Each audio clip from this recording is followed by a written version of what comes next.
자, 오늘은 사도행전 1장 6절에서 7절.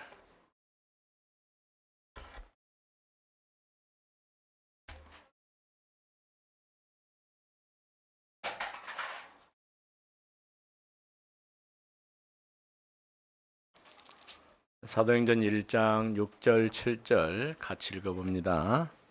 그들이 모였을 때에 예수께 여쭤워 이르되 주께서 이스라엘 나라를 회복하심이 이때이니까 하니 이르시되 때와 시기는 아버지께서 자기의 권한에 두셨으니 너희가 알 바 아니요. 아멘. 우리가 지난 주에는 우리 선교사님이 와가지고 말씀 전해 주셨죠. 지난주 말씀 못 들은 거 오늘 다시 확인하고 오늘 새롭게 말씀을 듣도록 합니다. 지난주에는 유대인의 문제가 무엇인가 이런 제목이었어요. 유대인의 문제가 무엇일까요? 유대인들이 첫 번째로는 잘못 생각을 했어요. 잘못된 유대인. 뭘 잘못했을까요? 유대인들은 세상 사람들이 생각하는 것처럼 이제 돈을 많이 벌거나 부자가 되거나 이런 것을 복이라고 생각했어요.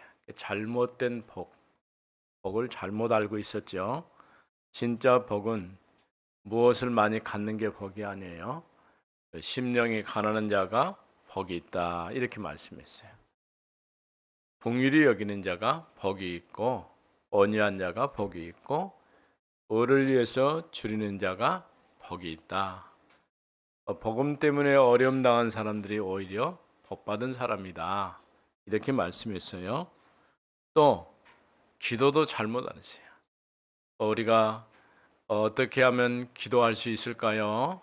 제자들이 예수님께 물어봤죠. 그때 예수님께서 말씀해 주셨어요. 먼저 그의 나라와 그의 의를 구하라. 그리하면 이 모든 것을 너에게 더하여 주시리라. 그러면서 그 전에 하나님의 이름이 거룩히 되고 나라가 임하고 뜻이 하늘에서 이루어진 것처럼 이루어지기를 원합니다. 주기도문이죠. 이렇게 예수님이 기도를 가르쳐 주셨어요. 또 이제 올바른 교회는 이제 하나님의 말씀을 듣고 그 말씀 따라서 지혜로운 사람처럼 반석 위에 집을 짓는 사람이 지혜로운 사람이라.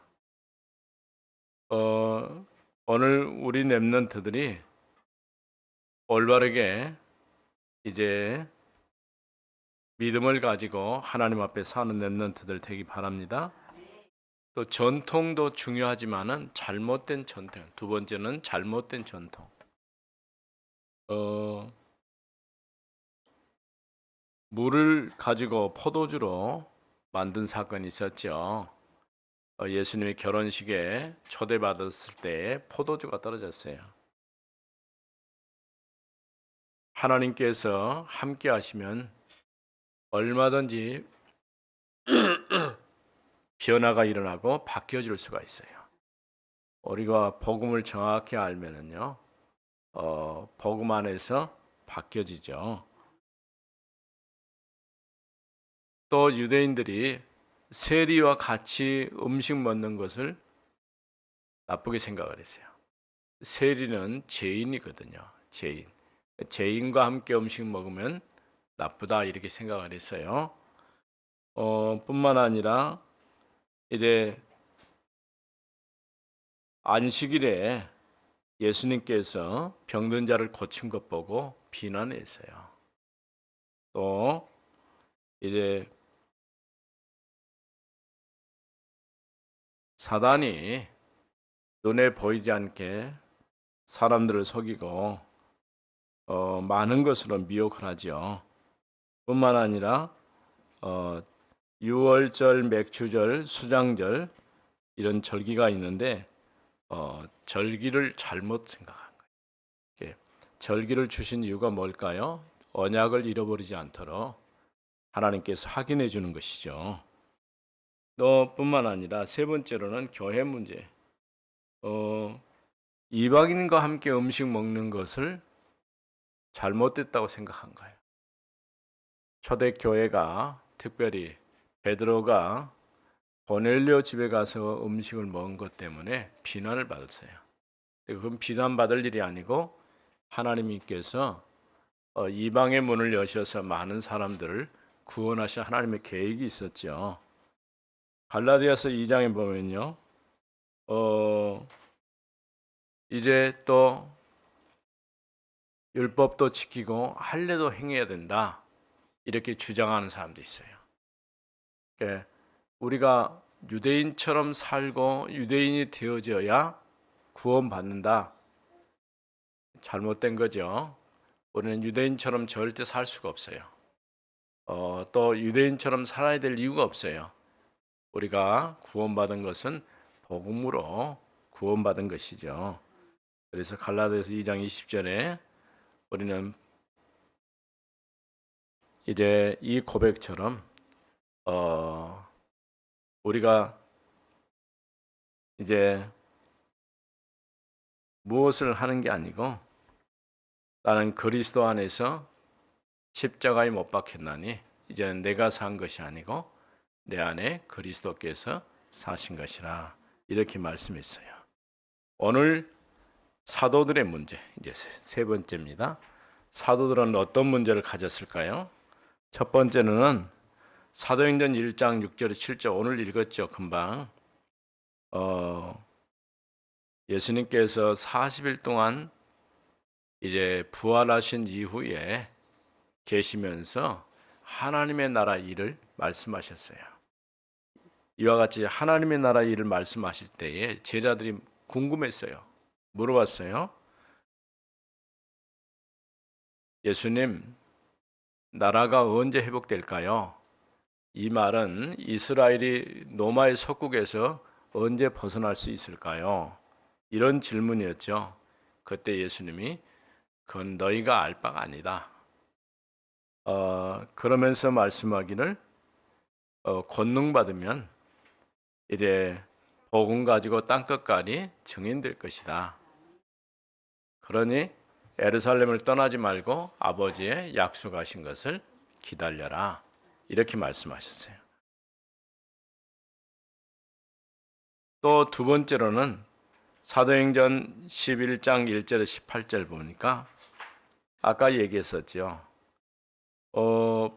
베드로가 고넬료 집에 가서 고넬료가 누굽니까? 이방인이죠. 로마 군대의 백부장이었어요. 고넬료 집에 가서 이방인과 함께 음식 먹는 거. 유대인들은 그렇게 생각을 했어요. 유대인이 이방인과 함께 교제하거나 이방인 집에 가서 음식을 먹거나 이런 것은 잘못됐다고 생각을 했어요. 잘못됐다 생각하는 것은 유대인들 자체가 복음을 정확하게 모르니까 하나님의 계획을 모르는 거죠. 하나님은 고넬료 집에 가서 베드로가 음식 먹게 함으로 더 이상 이방인과 유대인이 나눌 필요가 없어요. 그런 편견을 가질 필요가 없어요. 왜냐하면 하나님의 복음은 유대인에게만 필요한 게 아니고 이방인에게도 필요해요. 이 땅의 모든 사람들이 올바르게 복음 듣고 구원받는 것이 하나님의 계획이에요. 그래서 고넬료를 만나게 하시고 고넬료에게 복음을 전하게 하시고 고넬료 집에 가서 음식을 먹게 하신 것은 하나님이 이방의 문을 열어놓으셨다 하는 이런 하나님의 뜻이죠. 갈라디아서 2장 11절 20절 말씀 보니까 어떤 일이 있었냐면은 베드로가 다른 이름은 게바라고 그래요. 게바. 베드로가 이방인의 집에 초대를 받아가지고 음식을 먹고 있었어요. 근데 때마침 유대인들이 찾아온 거예요. 그러니까 유대인 그리스도인이 찾아왔어요. 유대인은 맞는데 유대인 그리스도인. 그러니까 유대인이면서도 복음 받고 구원받은 하나님의 자녀, 이런 사람들이 찾아오니까 같이 음식 먹다가 음식을 안 먹은 척하고 그 자리에서 살짝 피했어요. 근데 그걸 누가 봤을까요? 봤죠. 그럴 필요가 없는데, 왜냐하면 아직도 뭐가 안 바뀌었을까요? 유대인의 가지고 있는 그런 이제 종교적인 관습이나 이런 습관들이 안 바뀐 거예요.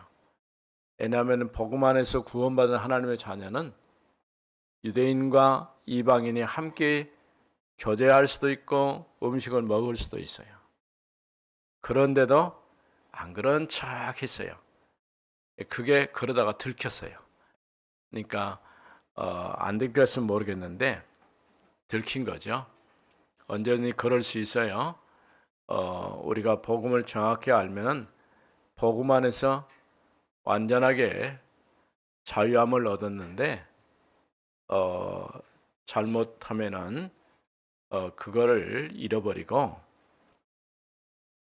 이래 마치 할례자들을 두려워해 가지고 물러난 그 이방인과 음식을 먹을 수도 있는데 안 먹은 것처럼 그렇게 했어요.